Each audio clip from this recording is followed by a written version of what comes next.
성경을 이제 좀 자주 접하다 보면 그 흥미로운 그런 질서, 그러니까 성경이 되게 복잡한데 이 흥미로운 그런 질서들을 이렇게 성경에서 이렇게 발견할 수가 있거든요. 그런데 그 질서가 뭐냐니까 이 각 단편, 그래서 오늘 같으면 우리가 31장 전체, 예레미야 31장 전체라 그러면 이 예레미야 31장은 이 성경의 딱 한 부분에 있어가 성경을 많이 접하지 못한 분들은 신앙생활 오래 하더라도 이런 성경 구절이 있었나 할 정도로 이게 생소한 그런 내용이거든요. 그런데 참 이상하게 31장 이 한 장을 딱 읽는데 무엇을 알 수 있는가 하니까 성경 전체가 이 31장에 딱 이렇게 포함되어 있다 하는 그 사실을 우리가 이제 발견할 수 있어요. 그래서 참 성경이 흥미로운 거는 뭐냐? 한 단편적인 그것을 이제 읽게 되면 이 성경 전체의 흐름 자체가 그 속에서 아주 중요한 것들이 딱 이렇게 포함되어 있는 거예요. 그런데 이곳이 한 곳에만 그런 게 아니고 구약이나 또는 신약이나 여러 곳에 이런 것들이 흔적이 탁탁 나타나 있거든요. 그래서 이것이 참으로 참으로 좀 특이한 그런 현상이다. 그래서 계속 이것이 구약에도 나타나 있고 또 구약 다른 그런 성경에도 나타나 있고 반복해서 이런 것들이 나타나 있다 하는 그 이야기죠. 그 다음에 성경을 쭉 읽다 보면 그 또 한 가지 그런 주제가 이 창세기부터 요한계시록까지 한 가지 주제가 늘 성경 안에 이렇게 숨겨져 있거든요. 그 주제가 뭔가니까 하나님의 구원에 대한 이야기예요. 즉 하나님의 구원에 대한 이야기가 곳곳에 이렇게 딱 숨겨져 있거든요. 그래서 에레미야서는 그 어떤 성경인가 하니까 그 에레미야의 이름 자체의 의미, 그 에레미야라는 이름 자체의 의미가 여호와께서 던지신다 하는 그 이야기예요. 그럼 이건 어떤 의미인가 하니까 이 소중하게 손에 쥐고 있다가 이렇게 이제 더 이상 쓸모가 없다 해가지고 이렇게 탁 던져버리는, 버리는 그것을 의미해요. 그래서 에레미야의 이름 자체가 여호와께서 던지신다. 이 그 이름에서 암시하듯이 그 에레미야의 그런 주제 자체는 어떤 것이 주제인가 하니까 남쪽 유다 있죠. 남쪽 유다가 바벨론에 의해서 이 패망되는 것이 주 내용이에요. 그래서 에레미야 선지자는 눈물의 선지자라고 일컬어지는데 그것을 안타까워하면서 정말 이렇게 이 선지 활동을 해야 되는 선지자가 에레미야에 있었습니다. 그런데 에레미야서를 더 읽어보면은 그러면은 이스라엘 패망 자체가 주제라 그러면 이스라엘 패망 자체만 나타나 있어야 되잖아요. 그런데 그게 아니고 이스라엘은 앞으로 패망할 것이다 하는 그 주제가 있거든요. 그 주제가 줄을 이루면서 그 주제 안에 하나님의 구원이 함께 나타나 있는 거예요. 참 신기하죠. 너희는 이렇게 망한다. 즉 너희는 이렇게 망한다 하는 것도 이 미래의 그런 사실이거든요. 근데 망하고 난 다음에 하나님이 다시금 너희를 구원하신다 하는 것이 에레미야서에서 이렇게 나타나 있다 하는 그거를 이야기합니다. 그래서 오늘 읽은 내용 자체는 어떤 내용인가 하니까 에레미야서가 정말 남쪽 유대가 망하게 된다. 심지어 이제 바벨론이 이렇게 이제 침공해가 오거든요. 오는 그런 상황 속에서 마지막에는 뭐냐니까 너희가 항복해야 된다. 그게 하나님 뜻이다. 이것을 전한 사람이 누구냐? 이 에레미야입니다. 에레미야거든요. 그런데 그렇게 패망에 대한 그 메시지를 전하면서 또 어떤 메시지가 있느냐? 하나님께서 너희를 구원하신다 하는 그 메시지가 함께 포함되어 있고 오늘 읽었던 31장은 아주 이 소중한 하나님의 구원에 대한 그 부분이 이렇게 담겨져 있다 하는 그 이야기입니다. 그 에레미야가 이렇게 예언한 그 남쪽 유다의 패망은 처절한 것입니다. 그리고 사실은 에레미야의 예언과 같이 또 많은 선지자의 예언과 같이 남쪽 유다가 처절하게 이 패망을 하게 됩니다. 처절하게 패망을 하고 많은 사람이 죽임을 당하게 되고 하는 그런 이 처절한 그런 패망이 일어나거든요. 그런데 그런 패망을 예언하면서 오늘은 구원에 대한 그 소식인데 이 구원에 대한 소식은 성경 어느 곳에서도 정말 찾아보기 힘든 하나님의 놀라운 구원 있죠. 그 구원이 패망한다 하는 그 주제 속에서도 또 하나님은 이렇게 구원하신다 하는 이거 자체가 나타나 있는데 그 대표적인 것이 예레미야 31장이다 하는 거 여기죠. 그래서 정말 우리가 성경을 보면 이 성경은 하나님의 주제다. 구원이 주제다. 하나님의 구원이 주제다 하는 것은 처절한 그런 패망이 기록되어 있는 그 예레미야서 안에도 하나님의 놀라운 구원의 메시지가 함께 있다 하는 그런 부분입니다. 그래서 오늘은 정말 하나님의 구원 이거 자체를 예레미야서를 통해서 이렇게 이제 읽어보는 거예요. 그것도 예레미야 31장을 통해서만 이렇게 한번 살펴보는 거예요. 이 살펴보면서 지금이 이제 성탄 시절이거든요. 12월 초부터 거의 이제 12월 말까지 성탄 시절인데 정말 이 하나님의 구원을 이 살펴보면서 그 이 성탄 시즌을 우리가 맞으면서 정말 구원자로서 이 땅에 오신 예수 그리스도를 깊이 생각하고 또는 하나님의 구원에 대해서 이 생각할 수 있는 그런 시간이 되었으면 좋겠다 하는 생각입니다. 예레미야서 31장 이 전체는 읽지 않았지만 31장에 보면은 뚜렷한 하나님의 구원이 나타나 있는데 그를 갖다가 딱 보면은 하나님의 구원의 삼중 구조가 나타나 있어요. 그래서 쭉 읽다 보니까 그 어떤 내용인가는 잘 모르겠죠. 하나님의 구원의 삼중 구조가 그 예레미야서에서 오늘 읽은 내용 속에서 그게 나타나 있거든요. 하나님의 구원의 삼중 구조라는 것은 대단히 중요합니다. 왜냐니까 하나님은 구원이잖아요. 구원이시고 하나님께서 우리를 구원하시거든요. 그런데 이 삼중 구조에 대한 이 개념 자체를 파악하지 못하면 우리는 행복해야 될 우리의 삶 있죠. 신앙생활은 행복을 위한 것이거든요. 행복을 위한 것이거든요. 예수님께서 산산수훈을 전하시면서 주제가 행복이거든요. 이런 사람은 우리는 복이 있다는 그 복이 다른 번역에 보면 이런 사람은 행복하여라. 행복에 대한 이야기거든요. 그 행복에 대한 이야기를 이래 쭉 하고 있거든요. 그런데 하나님의 구원에 대한 삼중 구조를 모르게 되면 서로 이렇게 힘들게 하고 성도들끼리 안 그러면 서로 어떤 짐을 이렇게 가중시키고 그 다음에 또 서로 이렇게 막 다투고 하는 그런 신앙생활 그 다음에 불필요하게 있답니까? 막 이게 이 행복 없이 이래 뭔가에 막 이래 몰두하고 그게 자기 인생과 또 자기의 그런 재물과 모든 것을 투자하는 또 그런 사람들도 있거든요. 그래서 하나님의 구원의 삼중 구조는 대단히 중요하다. 이것을 이해하면 뭐냐? 하나님이 우리에게 주시고자 하는 구원이 뭔가 그걸 알아야 되거든요. 그러면 우리 신앙생활이 그걸 위해서 나아가야 된다 하는 그거를 이야기하거든요. 그래서 오늘 이 찬양 속에 굳게 서리 하는 거 있죠. 이게 굳게 서야 되는데 가장 굳게 서야 될 게 뭐냐? 하나님이 우리를 구원하시고자 하는 그 구원에 우리는 굳게 딱 붙들고 그것을 위해서 이렇게 한 걸음 한 걸음 나아가는 거예요.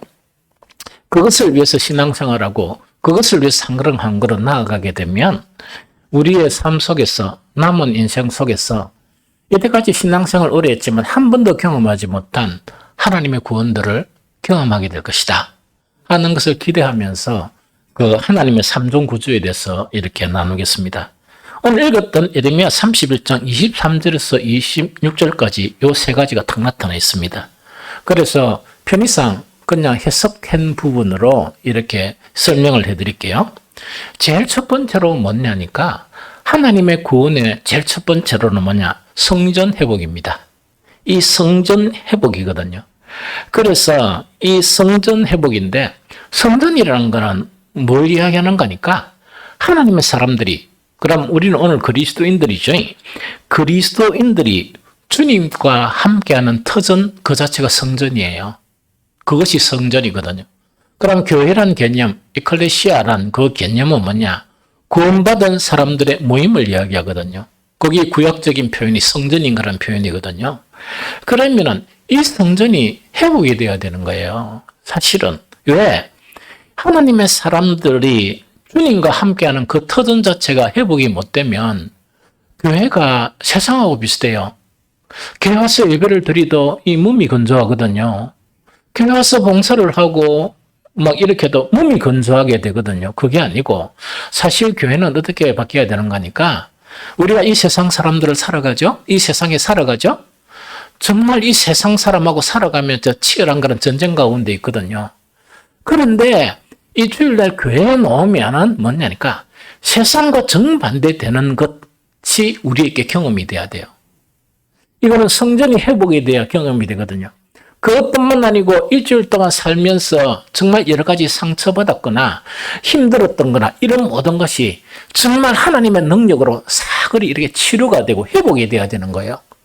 그러면서 세상에서 느끼지 못했던 그 기쁨들을 느끼게 되고 세상은 처음 다 전쟁이잖아요. 무엇을 더 먹어야 되는가 또 무엇을 더 찾아야 되는가 하는 그런 이렇게 전쟁 가운데 있었죠. 그러면서 그 속에서 상처받고 그 속에서 힘들어하던 그런 삶이 여기 와서는 이곳이 곧 천국이구나. 우리가 궁극적으로 가야 될 하나님의 나라가 이것이구나 하는 것 자체가 되어야 된다는 그 이야기거든요. 그래서 우리는 굳게 선다는 것은 무엇을 위해서 굳게 선다는 건 아니고 굳게 서야 되는 거니까 무조건 맹목적인 그런 믿음, 오직 믿음 이래가 굳게 서지 말고 그 조금 내려놓고요.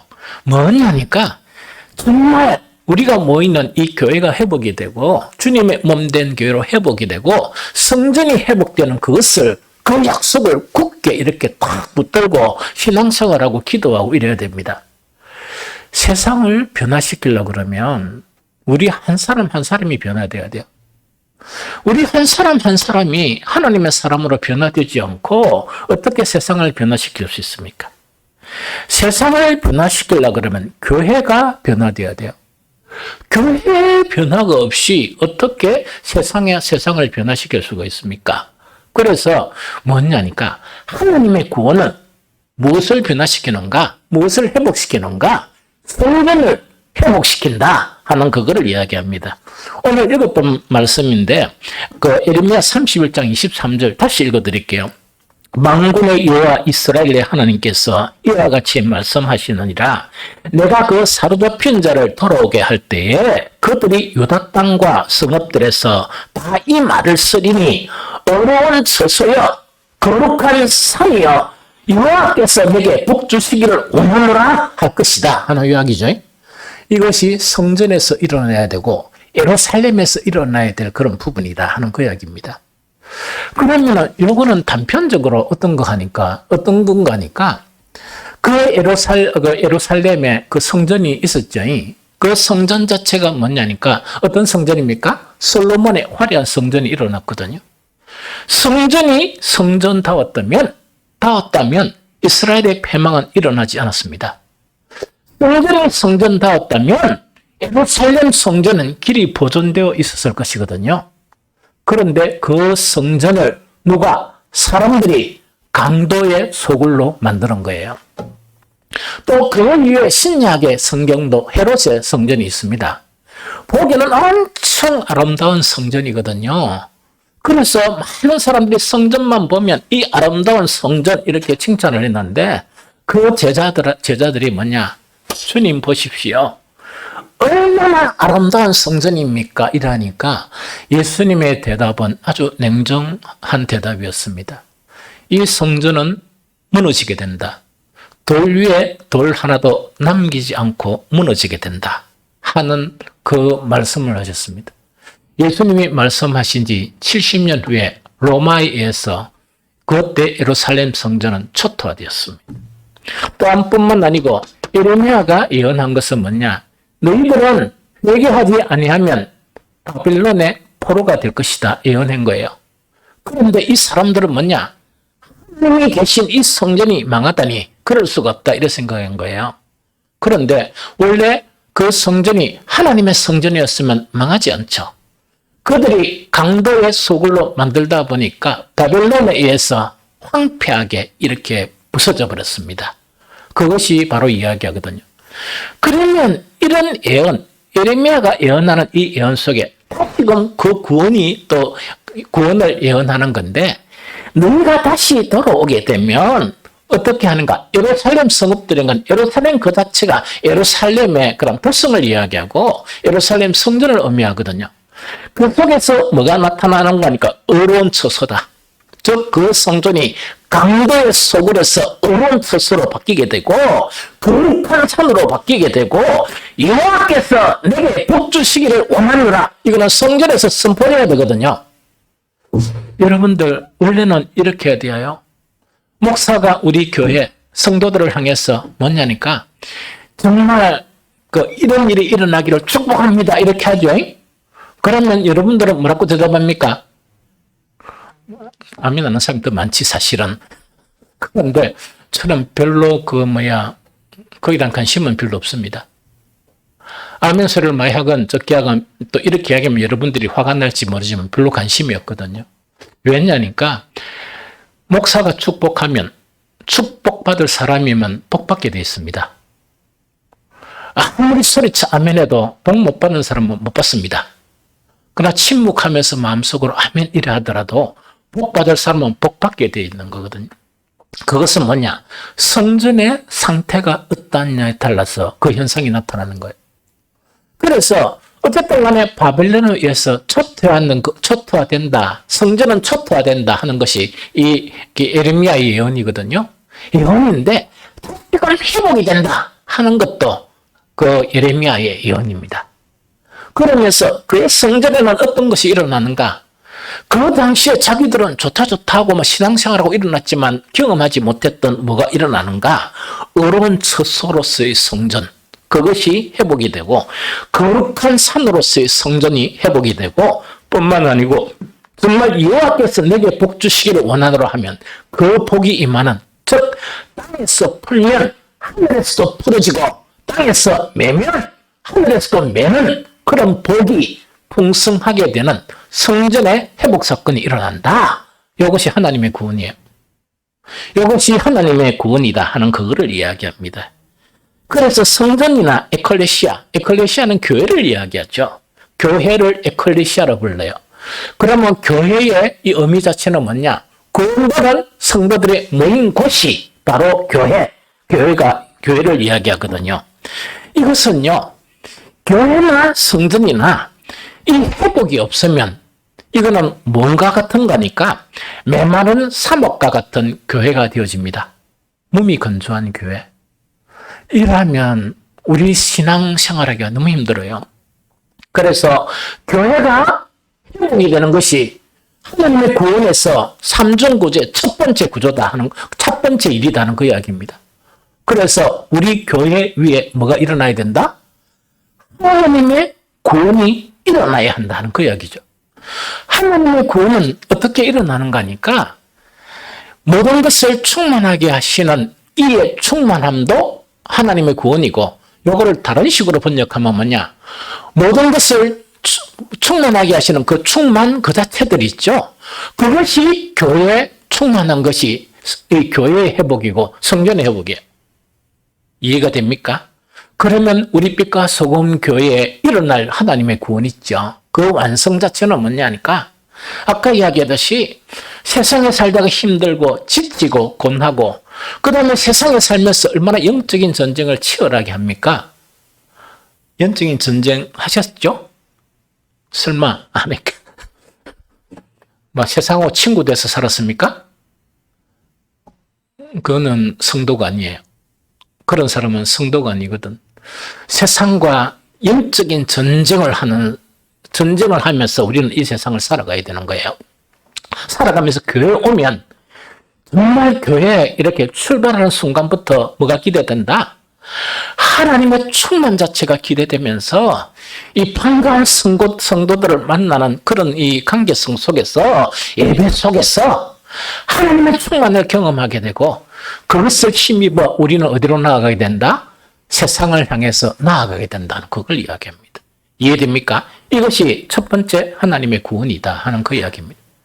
그럼 우리는 무엇을 굳게 잡아야 되는가? 이런 교회가 되도록 그것을 향해서 나아가야 돼요.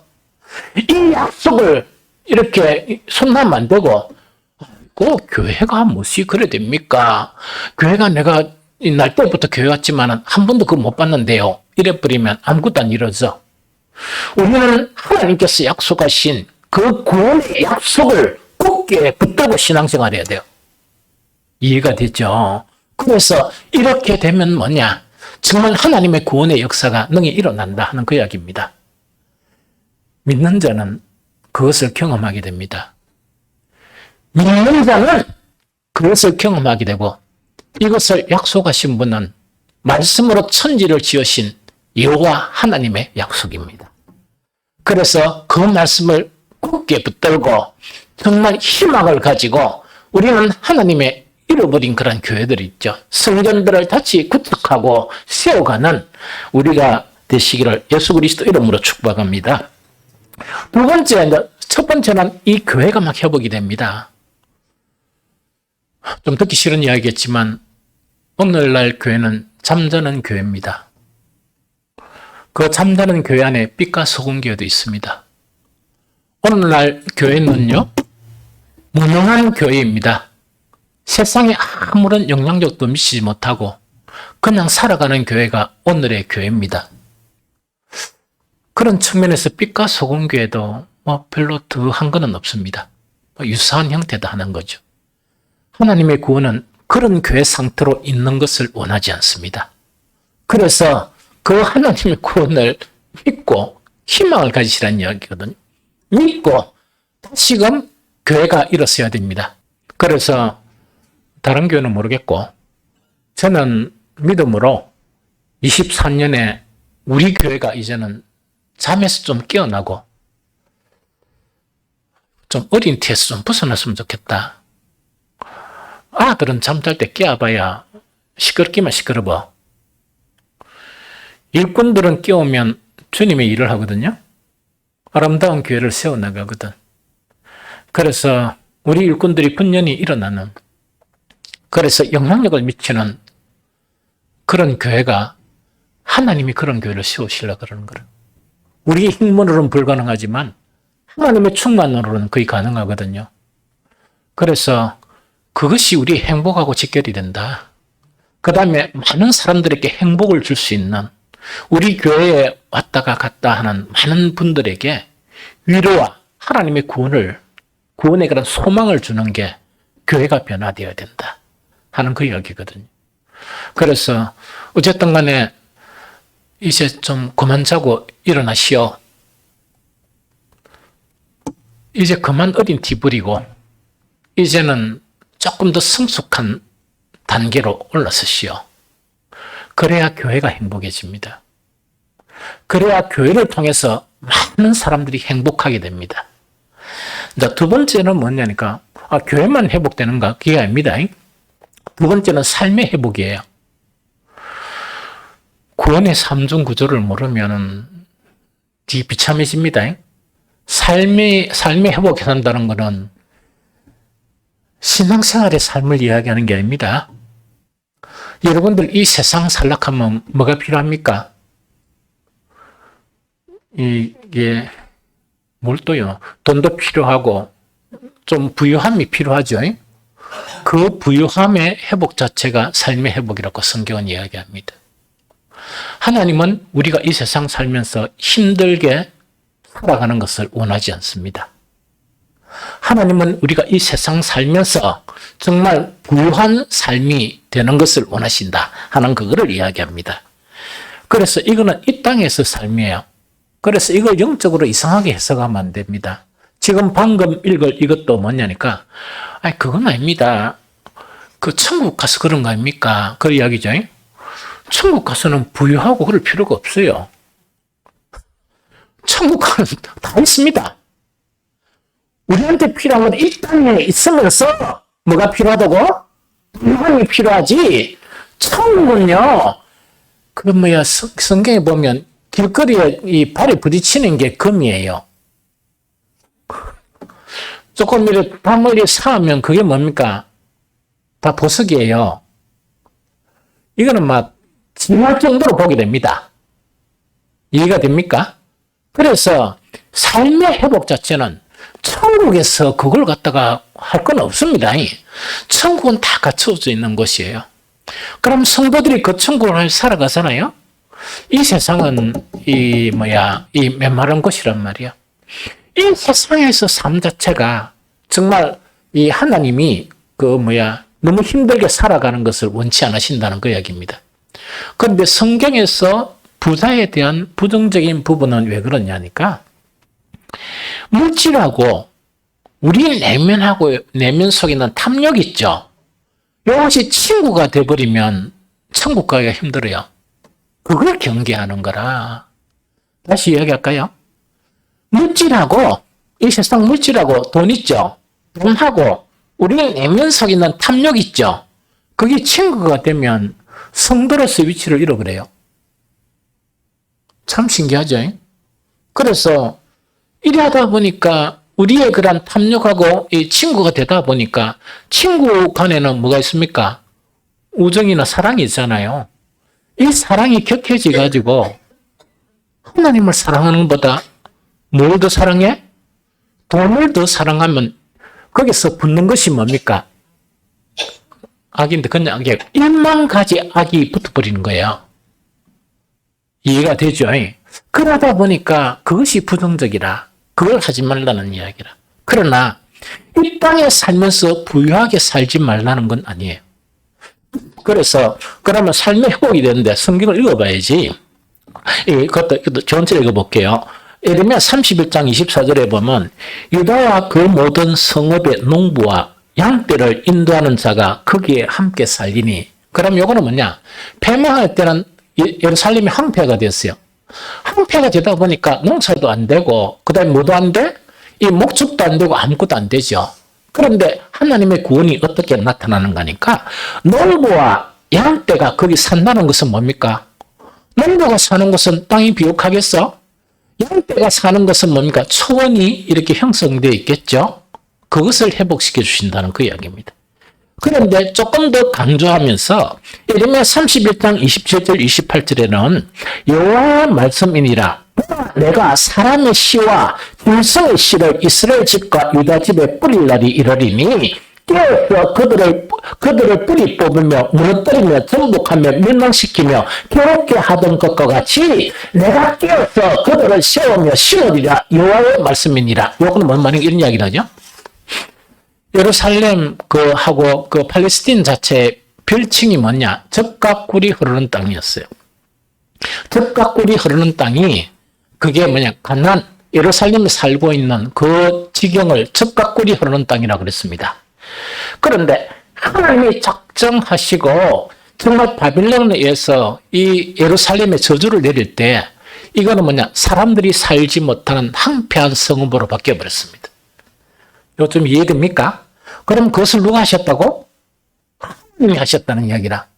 그런데 인간은 때가 되면 하나님의 구원이 일어나는데 내가 모든 예루살렘 그 주변이 있죠? 주변을 황폐하게 하셨던 하나님이 다 지금 바꿔가지고 그것을 비옥하게 만들어주겠다. 요 이야기입니다. 그럼 이거는 천국 가서의 이야기입니까? 이 땅에서 삶을 이야기합니까? 이 땅에서 삽니다. 그래서 하나님의 구원의 첫 번째는 뭐냐? 성전의 회복을 시켜주겠다. 성전에 하나님의 충만이 일어나게 해주겠다 하는 그것이고, 두 번째는 뭡니까? 땅을 회복시켜 주시겠다는 것은 우리의 삶의 질을 이렇게 흙수로 높여주시겠다는 그 이야기입니다. 마지막 하나님의 구원의 세 번째가 있습니다. 세 번째는 뭐냐? 성전을 회복시키고 삶의 질을 회복시켰죠? 요 두 가지가 있으면 행복하겠습니까? 행복 안 하겠습니까? 행복하겠어. 아직까지 우리 예언이는 인생을 잘 모르네. 그 네가 뭘 알겠냐? 시집을 가봐야 알지. 시집 가가도 하나 낳으면 몰라. 한 서희는 낳아봐야 돼. 그것도 딸만 서희 쪼름이 낳아봐야 돼. 근데 이런 말 하기 좀 거시기하지만 연이 남은 땅에 각 종류별로 있다 이가 딸을 서희 낳으면 인생을 배우게 돼. 예언이는 그냥 이야기지 우리 다 마찬가지입니다. 상태는 다 그렇다는 이야기는 절대로 교회 오면 참으로 위로가 된다. 교회 와서 은혜가 되었다. 그것만으로 우리는 행복해질 수가 없습니다. 집에 가니까 먹을 것이 있고 우리 같은 경우 대한민국은 그 아파트 이 전쟁이겠죠. 이렇게 아파트가 막 있고 이랬는데 그것만 주어진다 해도 그것도 뭡니까? 빚이 하나도 없는 아파트가 돼야 되겠지? 빚이 하나도 없는 아파트다 이런 거 있죠. 그러고 관리비 이런 거는 신경도 안 쓰는 거 있죠. 껌값이야 이런 거 있죠. 겨울에는 우리 춥게 안 썰어 하는 거 있죠. 그 참 이렇게 춥게 사는 사람들이 있어. 서울 가니까 그렇더라고. 뭐 전화 통화해 보니까 엄청 춥게 살더라고. 그래서 저건 그거 말고 아니 그런 거는 신경 안 써. 이런 거 있죠. 늘 따뜻하게. 그것만으로 행복해질까? 그것만으로 행복해진다 그러면 대한민국에 행복할 사람이 많고 대한민국 가정이 다 행복하지요. 그래서 그것만으로 행복 안 하죠. 그래서 세 번째 하나님의 구원을 이야기하는 거야. 그게 뭐냐? 심령의 구원이에요. 마음을 바꿔주겠다는 이야기야.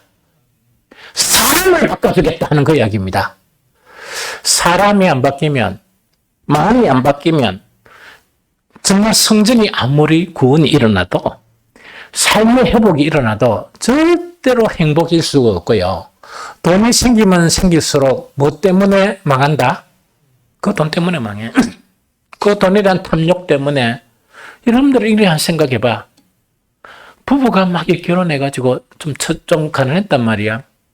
부부가 손잡고 우리가 이 가난만 회복되면은 얼마나 행복할까 이런 이야기죠. 참 예언이 같은 이야기다, 그죠? 그래가 둘이서 손을 잡고 우리가 한번 노력해보세 이래가지고 지금은 힘들어도 노력해보세 이래가 그러다 보니까 막 아파트 사고 막 이랬단 말이야. 빚도 더 가고. 그러면 그렇게 손잡고 노력해보세 하면 행복해야 되잖아. 전혀 행복이 안 되거든요. 돈가 사오게 되고 돈은 생기면 뭐냐. 그 부부가 돈만 있으면 행복하다니 돈 때문에 싸우는 거야. 이거 머리 아파 죽겠어. 그죠? 그래서 뭐가 바뀌어야 됐나? 우리의 마음이 황폐한 마음이 바뀌어야 돼.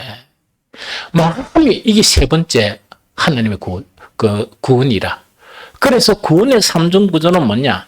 성전이 회복되고 우리의 삶의 질이 변화가 되고 세 번째 뭐라고? 가장 키가 뭐란 말입니까? 사람입니다. 사람이 바뀌어야 돼. 그런데 성전 회복과 삶의 회복보다 더 어려운 것이 사람 바뀌는 게 어려운 것 같아. 나는 그런 생각이 들어, 개인적으로. 사람은 절대로 안 바뀝니다. 안 바뀌는 것 같아. 바뀌어야 되지만. 그러나 하나님께서는 그 사람의 마음을 바꿔주겠다 하는 그 이야기입니다. 이해됩니까? 그래서 그 사람의 그 마음을 바꿔주겠다 하는데 그것이 어떻게 표현하는 거니까 예레미야 31장 25절에는 이는 내가 그 피곤한 심령을 뭐하게 하며 상쾌하게 하며 모든 연약한 심령을 뭐하게 한다? 만족하게 하였습니다. 그렇게 사람을 바뀐단 말이에요. 그러면 사람이 돈이 있어도 안 되고 이 교회가 회복되어도 안 되는 게 뭐냐? 아까 그 욕심 있죠? 욕심은 밑 빠진 독과 같아요. 그래서 우리 젊은 친구들 절대로 결혼하지 말아야 될 첫 번째가 이기적인 이 아들 있죠. 그런 아들은 차 한 잔 먹고 끝내야 돼. 그런데 한 가지 가르쳐 줄게. 이기적인 놈들은 지가 이기진지 몰라. 그러고 이기적인 아닌 너 보고 이기지다 이래. 그럼 대책이 있겠어 없겠어? 대책이 없어. 그런 아들은 아무리 예쁘고 아무리 잘생겨도 뭐라고? 지금 현재 뭐 직장이 아무리 좋더라도 헤어져야 돼. 이해됩니까? 그 사람들은 반드시 헤어져야 돼. 그래서 그런 사람은 절대로 안 된다 하는 그 이야기입니다. 또 그것뿐만 아니고 이 뭡니까? 이 고집센 인간들 있지? 만나면 안 돼. 사람이 바뀌어야 되는데 하나님께서 마음을 바뀌어주셔야 되는데 어떤 관념에 딱 묘해 있는 사람들이 있죠. 그 사람은 지금 현재는 좋게 보이더라도 뭐라고? 앞으로 삶은 살수록 뭐냐? 더 피곤하고 더 힘들어진다 하는 그 이야기거든요. 이해가 됩니까? 그런데 하나님께서는 뭐냐? 정말 어떻게 하면 어떻게 이제 구원이 일어나는가? 두 가지 문제를 해결해 주면서 하나는 뭔가 이렇게 우리의 마음을 바꿔주시겠다는 그 이야기입니다. 그 마음을 바꿔주시는데 어떤 마음으로 바꿔주신다? 마태복음 8복에 있는 8가지 복된 마음이 있죠. 그런 마음을 형성하게 해주시겠다. 이것이 세 번째 구원입니다. 그래서 하나님의 구원은 이 땅에서 완벽한 구원이에요. 이해됩니까? 그래서 우리는 무엇을 굳게 잡아야 돼? 하나님의 이 약속, 언약을 굳게 잡아야 돼. 굳게 잡고 어떻게 해야 됩니까? 굳게 잡고 난 다음에 이 언약의 말씀대로 가야 된다. 이해됩니까? 그러면 지금부터 하는 것은 뭘 이야기하는 거니까? 그럼 어떻게 하면 이 세 가지가 이루어집니까? 방법이죠? 어떻게 하면 이 세 가지가 이루어지는가? 이게 지금요, 에레미야에 있는 말씀을 이야기하죠? 그것도 31절에 있는 말씀, 31장에 있는 말씀을 다 해요. 여기서 성경의 내용들이 다 포함되어 있는 거예요. 어떻게 하면 되는가? 그러면 하나님과 우리의 관계는 어떤 관계라? 언약 관계라 이야기했죠. 구약부터 지금까지 언약 관계. 그럼 지금 우리는 어떤 언약 관계에 살고 있습니까? 그래서 이거는 수요나 금요 기도는 계속 이걸 이야기하니까 이제 다 이해하겠죠? 구약에는 구약의 언약들이 엄청 많아요. 그 언약을 하나님께서 폐하셨어요. 그러면서 우리와 맺은 언약은 새 언약입니다. 이해됩니까? 그러면 새 언약의 중보는 누구예요? 너무 똑똑하네. 새 언약의 중보는 예수 그리스도세요. 예수 그리스도로 말미암아 새 언약을 우리에게 맺으셨어요. 요 이해가 되죠? 그런데 이 새 언약 자체가 예수님이 오시기 전에 약 600년 전에 이 언약 자체를, 이 언약을 체결하신다 하는 것을 에레미야 선지자나 이사야 선지자나 에스겔 선지자를 통해서 이 언약을 예언하셨어요. 참 신기하죠. 그러면 그 언약 자체가 뭐냐? 새 언약의 구원이다 하는 그 이야기입니다. 그럼 요거를 그래서 조금 이제 생각을 좀 해야 돼요. 옛 언약의 특징이 뭔가 그걸 좀 알아야 됩니다. 그런데 옛 언약은 이렇게 생각하면 됩니다. 하나님의 말씀이 있죠? 하나님의 말씀이 그러기에 구약도 두 개로 나눠보면 됩니다. 구약 중에 구약, 신약과 가까운 구약 이렇게 나누면 됩니다. 이해가 되겠죠? 그러면 옛날 구약이 있죠?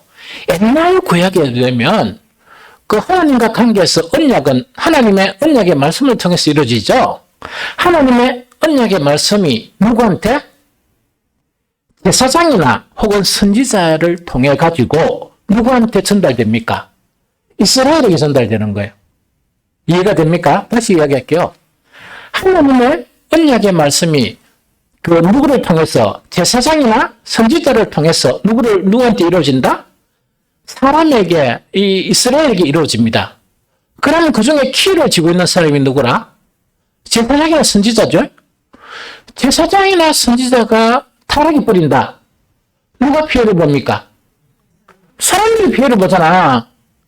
이해됩니까? 그런데 이런 말 하기 좀 거시기하지만, 제사장이나 선지자가 좀 바보다. 그러면 누가 피해를 봐? 이런 단점이 있는 거야. 이런 단점이 있었어요.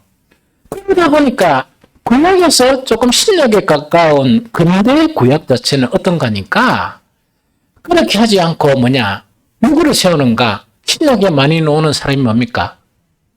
바리새인이 나오고 바리새인보다 한 단계 높은 사람들이 누구라고? 서기관이 나와. 사두개인은 제사를 담당하는 사람이에요. 제사를 담당하는 사람들이다 보니까 서기관들보다 성경 지식이나 이런 게 좀 팀해요. 이 무슨 말인지 알겠지?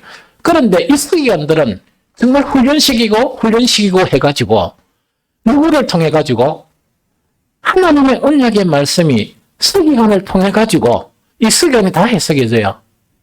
다 해석해주지만 이것 가지고 누구한테 전달된다? 유대인들에게 전달돼. 이해됩니까? 그런데 이 서기관이 문제가 생기면 누가 다 망해? 맞다, 그죠? 그래서 그 예수님이 뭐냐니까 서기관들이 예수님 바리새인한테 이놈의 자식 외식하는 놈들아 이래 딱 하니까 서기관들이 우리는 바리새인이지만 우리는 좀 다른데 우리까지 모욕하십니까? 주님? 예수님 뭐 그랬죠? 그러니까 예수님은 뭐냐니까 바리새인의 모욕한 것보다 그냥 가만히 있었으면 됐을 건데 바리새인한테 돌로 하나 탁 던진다는데 왜였다고? 예수님이 서기관들은 바위를 들어가 이놈 새끼들 해가 던집었단 말이야. 야 이놈 새끼들아 하면서 너희들은 하나님의 말씀을 가지고 너희도 못 들어가고 누구도 천국 들어가고자 하는 자도 못 들어가니 나쁜 놈 악한 놈들아 이렇게 이야기해보는 거야. 거기 서기관. 이해됩니까? 그러면은 피해보는 사람이 누구라? 이거 일반의 백성들이 피해본단 말이야. 오늘도 마찬가지야. 목사가 타락해버리면 이거는 참 성도들은 피해를 봐. 이게 그래서 여러분들 목사들을 불쌍하게 생각해야 돼.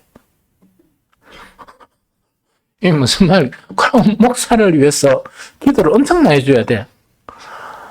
목사들에게 특별한 게 주어진 거는 말씀밖에 없어. 그 외에 특별한 게 주어진 거 별로 없죠. 불쌍한 사람들이야. 얼마나 고민이 많고 이 설교 한 편 이렇게 준비하기 위해서 얼마나 고심하고 이런 사람들이 목사라. 이 무슨 말인지 알겠습니까? 그래서 기도 많이 해주고 우리 교회에서 가장 불쌍한 자가 누구냐 이러면 목사 요래 돼야 돼. 이해가 됩니까? 그런데 목사는 거기서 조금 일에 좀 제외가 됐어요. 어떻게 제외되는가 하니까 그럼 새언약의 구조는 어떻게 되는가 이야기거든요. 목사는 단지 이걸 가지고 선포해주고 이러는 것밖에 없어. 이해가 됩니까? 옛날에 서기관처럼 안 그러면 옛날에 제사장이나 이 선지자처럼 그런 실권이나 권한 있습니까 없습니까? 있는 것 같나? 아무것도 없어.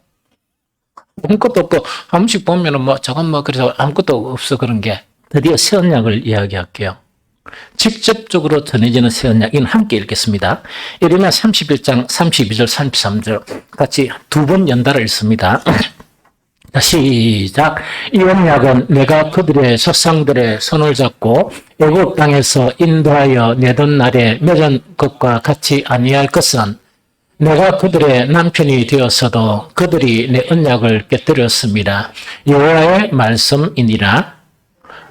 그러나 그날 후에 내가 이스라엘의 집에 맺을 언약은 이러하니 곧 내가 나의 법을 그들의 속에 두며 그들의 마음에 기록하여 나는 그들은 내 백성이 될 것이라. 여호와의 말씀이니라. 한 번 더 읽습니다.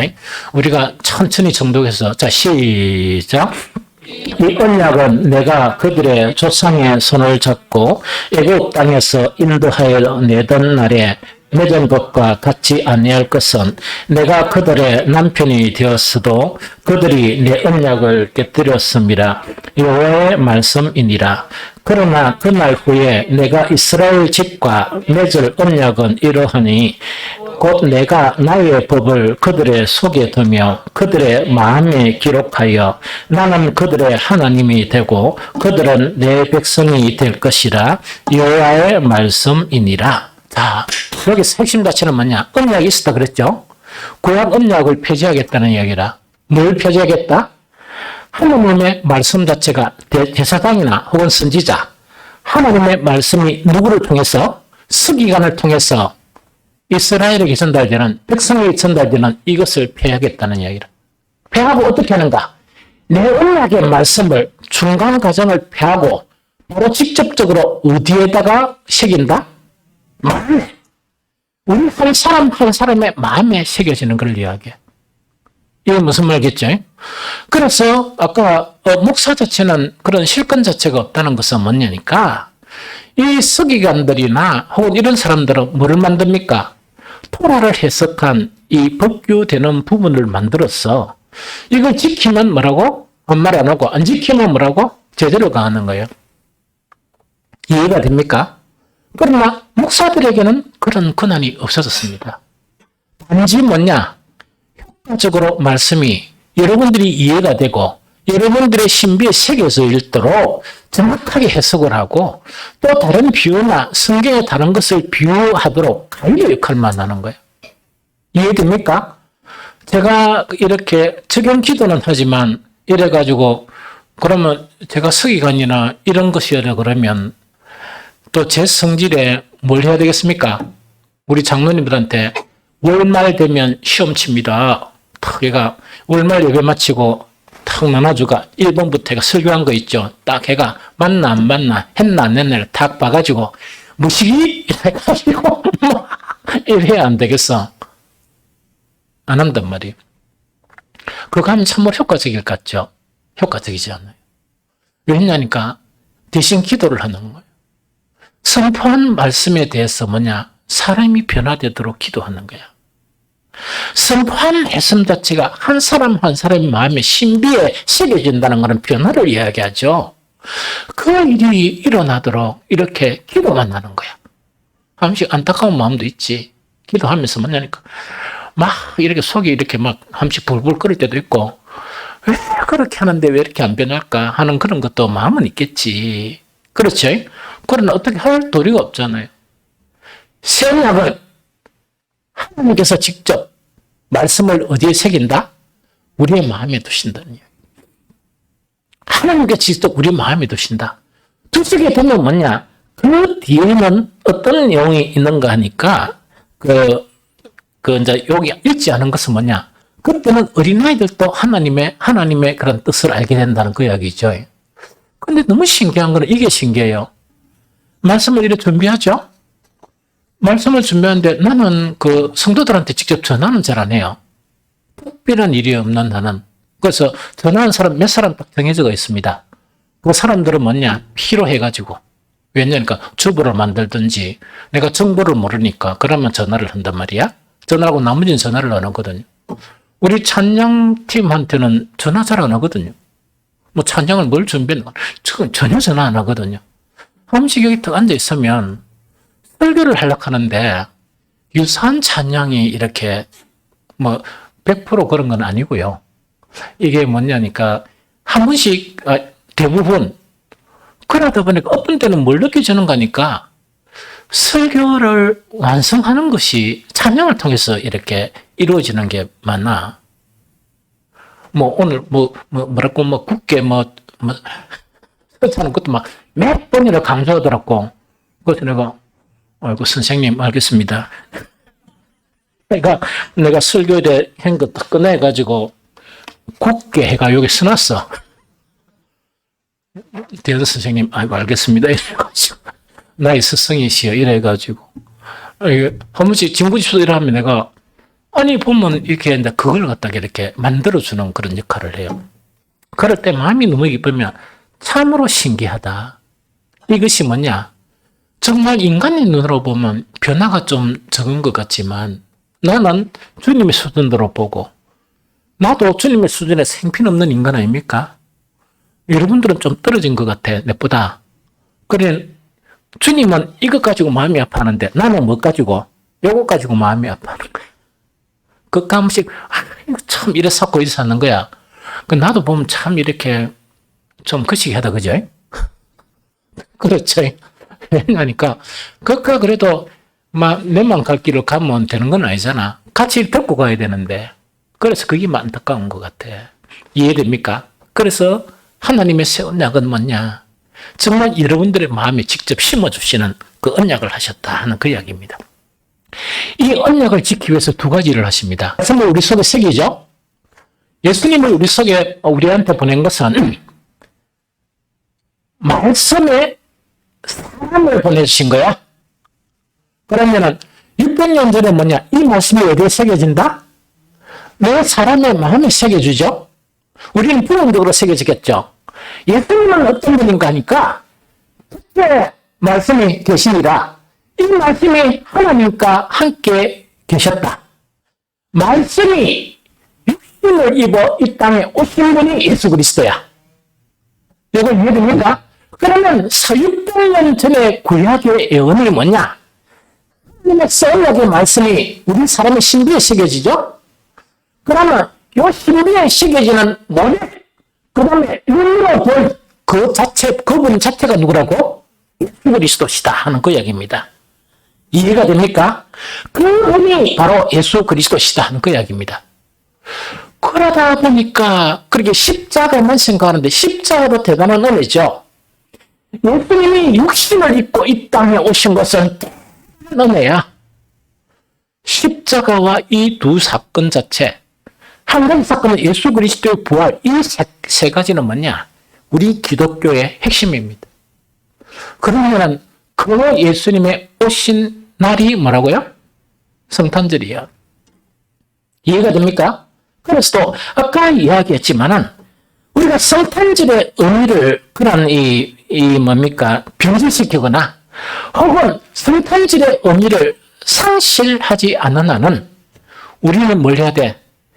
최대한도로 이 의미를 가지고 있어야 돼. 가지고 있으면서 우리는 최대한도로 뭔가니까 이 성탄절을 준비하고 그 다음에 성탄절의 의미는 옛날에 새벽송이라는 게 있었어요. 그것은 뭐냐? 너무 속이 부글부글 끓어가지고 24일 날은 저녁에 모여가지고 그때 뭡니까? 오뎅탕이나 또 좀 이렇게 이 부유한 교회는 뭡니까? 또 이래거리가 그 한 그릇씩 먹고 이 그룹별로 이렇게 밤새도록 잠을 안 잡니다. 놀다가 이제 새벽에 되면 뭐합니까? 2시 좀 넘으면 모이자 해가지고 각 일에 별로 모여서 뭐 하게 됩니까? 새벽송을 갔어요. 새벽송을 가는 건 뭐냐니까 예수님이 오셨다는 이 소식을 제일 먼저 전하고 싶다는 이야기라. 우리 잠자 있는 성도의 가정에 제일 먼저 전하고 싶다는 이야기라. 그러면 성도들은 잘 수도 있었어. 나는 옛날에 뭐 준비해놓고 잡았어. 그러면 새벽송 딱 들리면 뭔가니까 뭔가 준비한 거 있죠. 음식이나 뭐 이걸 준비한 거를 이래가지고 문을 탁 열어놓고 새벽송을 한단 말이야. 하면 그걸 이래 드리는 거야. 어떤 교회 집에 가면 문을 딱 열어놓고 집을 깨끗하게 청소하고 정장을 하고 있어요. 참 눈물겹죠. 들어오라 그래. 들어오래가 따뜻한 음료나 맛있는 것을 이렇게 같이 먹는 거야. 괜찮습니다도 그럴 수 없다. 이래가 또 그래 보내는 거야. 그래서 새벽송을 돌면은 뭐냐니까 지치고 피곤하지만은 그런 의미 있는 그것이 바로 새벽송이었어요. 이해가 됩니까? 그런데 우리가 새벽송 자체가 지금 부활이 안 되죠. 법으로 제재가 되어 있으니까 이런 것차를 더 요란하게 한다 손치더라도 예수 그리스도를 이 땅에 보내주신 그 감사의 표현에 대해서는 그 감사가 어느 정도라 그러면 아무리 우리가 의미 있는 성탄절을 요란하게 준비하더라도 그 감사에는 미치지 못합니다. 이거 이해가 되겠죠? 그런데 가장 안타까운 성탄절은 뭐냐? 의미도 잃어버렸고 예수님은 오셨다는 것을 기념하라고 이 날을 정했는데 아무런 기념도 없이 그냥 쓸쓸하게 보내버린다. 그거는 성도로서는 하면 안 되는 일이에요. 성도로서는 그렇게 하면 안 되지. 그렇게 하면 안 되지. 그래서 주님의 오심의 의미가 그런 의미다. 두 번째, 그 하나님 하시는 일은 어떤 일인가? 본보기를 예수님 보여주셨죠? 두 번째는 성령을 보내주신 거야. 우리 속에 성령. 그냥 뭔가니까 목사가 아무리 열심히 이렇게 가르치고 이렇게 한다 손 치더라도 하나님의 말씀의 본질이 우리의 이성으로 이해가 됩니까? 안 됩니까? 안 되거든. 그래서 하나님의 말씀을 신비에 새기기 위해서 뭐를 보내주신다? 이 땅에 오시면 안 되는 분들, 정말 우리 가운데 계시면 안 되는 분을 보내주시는 거야. 그분이 예수 그리스도시고 그분이 성령이세요. 이해됩니까? 성령을 보내주신 거야. 그러다 보니까 이제 이런 일이 일어나는 거야. 성령의 임재가 왜 중요하냐? 하나님의 거룩한 말씀이 우리 속에 임해야 되죠? 존재해야 되죠? 존재하는데 우리의 이성 위에는 존재하지 않습니다. 그거는 이론이 돼. 이론이 돼요. 그러나 성령이 계셔야만이, 자, 우리의 사람을 구조로 보면 하나는 육신이죠, 육체. 하나는 뭔가니까 혼이라는 거는 우리가 지성이라는가, 지성, 감성, 그다음 의지, 이것이 혼노에 표현돼요. 여기 말고 가장 깊숙하게 우리하고 연결되어 있는 것을 영이라고 그래. 성령은 이 속에 거예요. 그러면 성령을 보내주시니까 하나님의 말씀의 진리를 해석할 수 있는 그 성령의 임재 속에서 말씀이 우리의 영에 이렇게 들어오는 거예요. 그러면 이 밖에 있는 이 타락한 육체와 연결되어 있는 우리 지정의가 타락한 세상을 통해서 이론을 구축하는 게 아니고 하나님의 말씀이 하나님의 영과 더불어 뭐가 된다고? 말씀을 이해하고 그 다음에 이 밖에 있는 것을 물리치는 거야. 전쟁을 하면서.